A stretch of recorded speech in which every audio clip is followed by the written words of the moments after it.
All right, we're learning that there are a lot of mid-range phones for a lot of these companies, and LG in particular had the big form factor, small, and then the tiny.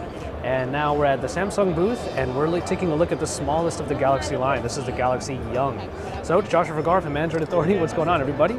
And as I said, this is the Samsung Galaxy Young. I suppose young is a nice way to put it because this is actually the smallest phone that they have on display over here. It is a 3.27-inch display, and look how cramped that is.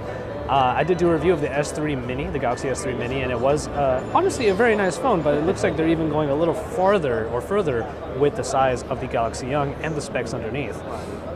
Not a whole lot to really be excited about when it comes to the hardware underneath. You have a 1 gigahertz processor with only 768 megabytes of RAM.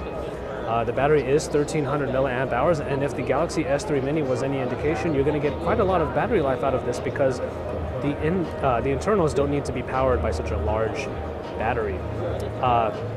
There is a 3 megapixel camera on the back, not necessarily the best that you're going to find on any phone, but then again, that's kind of what we expect here.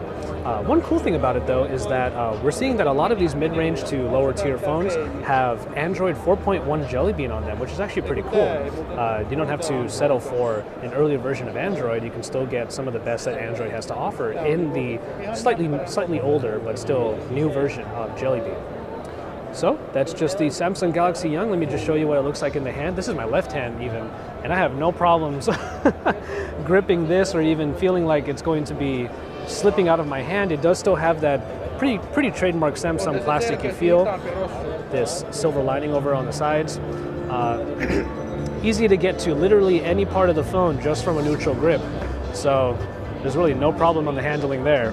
So if tiny phones are kind of your forte, then the Samsung Galaxy Young kind of has what you need. And jump cut to the Samsung Galaxy Fame, which is the very slightly larger version of the Samsung Galaxy Young. It really does look like they're trying to fulfill every single sort of size of smartphone. So Samsung is really going all out to make sure that every single person out there has a phone for them. That being said, you have a 3.5-inch, very minimal increase from the Samsung Galaxy Young here in the Galaxy Fame. It is an HVGA screen just like its little brother, which makes it 480 by 320 resolution. We're kind of going through the screen there. As you can see, it does get a little cramped, but to each their own. Again, you have the 1 gigahertz processor underneath, this time only 512 megabytes of RAM, which is a little odd because this is the slightly larger phone, but the Samsung Galaxy Young, the smaller one, has more RAM, which is a little bit weird. But anyway, coming over to the back here, you have the 5 megapixel camera. It's a VGA camera on the front as well, and a 13 milliamp hour battery inside. So this is a little bit more akin to the, this is getting closer and closer to the Samsung Galaxy S3 Mini that we saw a little while back. But nonetheless, this is sort of the second of 4 different phones that take the Galaxy name and all are of a different size.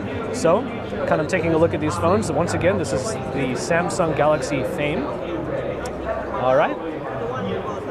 All right, so we're taking a look at these 2 phones and we're going to move on to the other 2. So stay tuned for more of our coverage from the Mobile World Congress in Barcelona, Spain. It's the final day, so we're trying to get out quite as much as we can on this final day of MWC.